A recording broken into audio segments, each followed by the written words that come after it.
Bonjour Victor. Salut Jerry. Pourquoi tu as donné des gâteaux à tout le monde? C'est quoi la bonne nouvelle?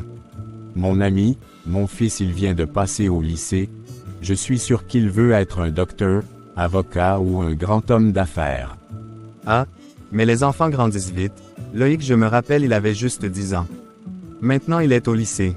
Mais ma fille aussi ira bientôt au lycée. Elle est très bonne en littérature, je suis sûr qu'elle sera journaliste, avocat, ou même magistrat. Salut Victor. Salut Jerry. Je vous écoutais parler de vos enfants, mais vous ne pouvez pas forcer les enfants à avoir les mêmes idées que vous. Demandez leurs idées de ce qu'ils veulent faire, et laissez Dieu les guider au lieu de les forcer comme ça. Mon ami, tu sais pas de quoi tu parles. Les enfants font souvent des mauvais choix, et nous en doit être là pour les guider.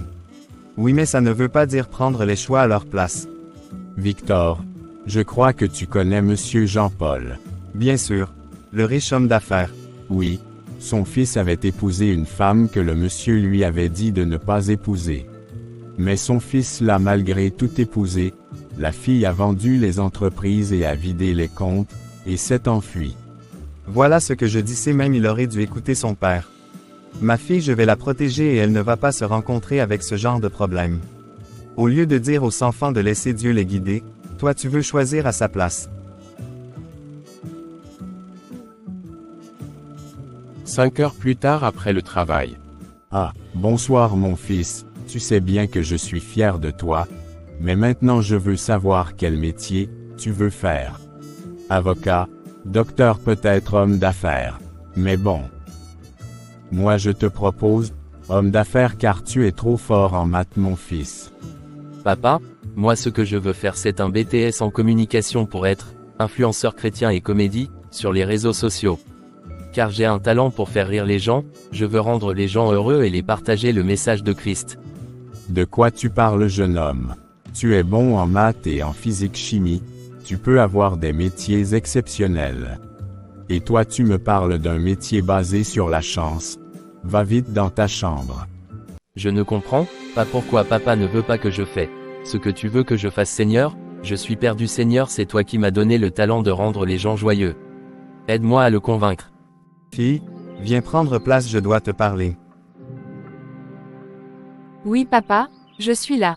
Ma fille, tu es déjà en 3e, et bientôt le lycée. Je veux savoir quel métier tu veux faire.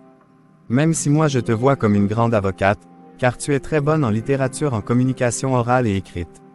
Non papa, moi je veux être coiffeuse, je coiffe déjà les gens dans le salon de coiffure de la voisine. Quoi? Ce métier qui ne donne rien? Regardez la voisine, elle dépend complètement de son mari. Tu veux être comme elle? Non papa, mais... Non jeune fille, je veux rien entendre plus, que tu peux pas prendre une bonne décision, je vais choisir pour toi. Mon père ne veut pas que je sois influenceur. Moi aussi mon père ne veut pas que je sois coiffeuse. Je pense que je veux créer une chaîne YouTube, en secret. Pour montrer à mon père que je peux réussir même avec ce travail. De toutes les façons Dieu me soutient et ma mère aussi. Moi j'ai trop peur, je pense que je veux juste faire des études de droit, pour être avocat comme papa veut. Jerry, notre fils m'a raconté que tu ne l'encourageais pas dans son choix. Laissez-le utiliser le talent que Dieu lui a donné. Tu sais qu'il y a l'histoire des talents dans la Bible. Le serviteur qui n'avait pas utilisé son talent a fini par être détruit. Ne détruis pas notre fils s'il te plaît. Femme, tu sais pas de quoi tu parles, je le détruis pas, je le guide dans le bon chemin.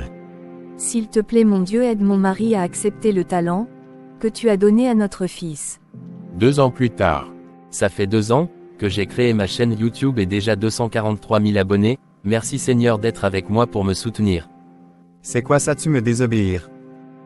Comment peux-tu me faire ça? Tu savais que ton fils créait une chaîne YouTube, et qu'il m'a désobéir. Tu ne sais rien?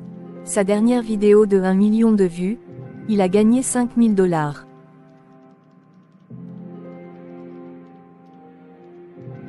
Depuis que moi je cherche de l'argent, mon fils gagne des 5 000 $, vous me laissez comme ça.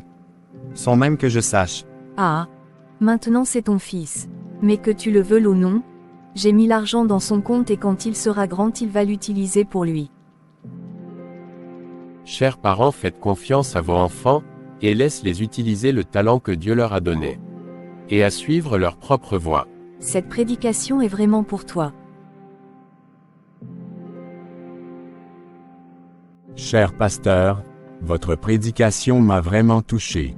Moi à la maison mon problème, c'est que mon fils veut être influenceur YouTube. Mais ce travail est risqué, moi je veux qu'il soit docteur ou homme d'affaires. Pourquoi il veut faire ce métier? Il dit qu'il a un talent pour faire rire les autres, et c'est vrai, mais il veut aussi faire des vidéos chrétiennes pour édifier. Si toi-même tu reconnais qu'il a un talent, laisse-le l'utiliser, ne le détruis pas, surtout s'il veut édifier les gens, laissez-le faire. Oui, ça sera dur, mais priez plutôt pour lui, c'est le plus important, et encourage-le. Dieu peut bénir quelqu'un dans n'importe quel domaine, tant que c'est pas illégal. Merci pasteur, je ferai ça. Bonjour mon fils. Bonjour papa. Je sais que j'étais dur avec toi, mais aujourd'hui je comprends ton rêve, et je vais t'aider pour atteindre ton objectif et à réaliser ton rêve. Merci, papa. Et rappelle-toi que je t'aimerai toujours. Donc père et fils parlent son moi ici. Tu peux partir, ici on est entre hommes.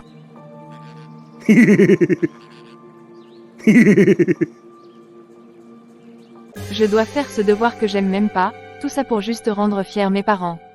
Bravo ma fille, continue à travailler comme ça et tu seras une grande avocate. 2 ans plus tard.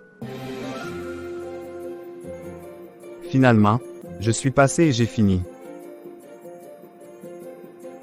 Oh, si tu veux comprendre la femme, tu peux mourir gratuitement. Tu voulais qu'il finisse, maintenant il a fini, tu pleures. Ne viens pas m'énerve aujourd'hui. Mon ami, comment tu as pu laisser ton fils faire un simple BTS en communication, avec toute son intelligence? Mon ami, j'ai compris qu'on ne doit pas forcer nos enfants, mais les laisser prendre leur propre chemin. Bon, fais comme tu veux. Mais moi, ma fille, sera une grande avocate. Ton père et ta mère sont tellement gentils de te laisser faire ce que tu veux faire. Je sais, ils m'ont soutenu du début à la fin, je veux me donner à fond pour ce travail. Bonjour chers abonnés, aujourd'hui on va parler du soutien des parents pour leurs enfants. Dans leur projet, chers parents, aiment et soutenez vos enfants, car Dieu nous donne des enfants pour les soutenir. Moi, sans le soutien de mes parents, je ne serais pas là où je suis maintenant. Sarah, je veux te voir après les cours. Oui madame. Madame, vous voulez me parler? Ah, oui, j'ai remarqué que tu avais des bonnes notes, mais que tu n'étais pas heureuse en cours de droit. Tu es à ta dernière année, est-ce qu'il y a des problèmes à la maison? Non madame, j'ai juste le stress de la dernière année. Ok, alors tu peux partir. Cette fille m'a vraiment l'air triste, je vais appeler sa mère. La suite arrive très bientôt. Mes amis, le problème que montre cette histoire, c'est que beaucoup de parents pensent connaître ce qu'il faut à leur enfant, alors que non, Dieu sait mieux que tout le monde ce qu'il faut à votre enfant. Alors priez plutôt pour vos enfants pour qu'ils soient orientés vers le droit chemin, et qu'ils utilisent leur talent pour la bonne cause. Alors que Dieu vous bénisse, si tu crois, fille, amen, like, commentez, et abonnez-vous.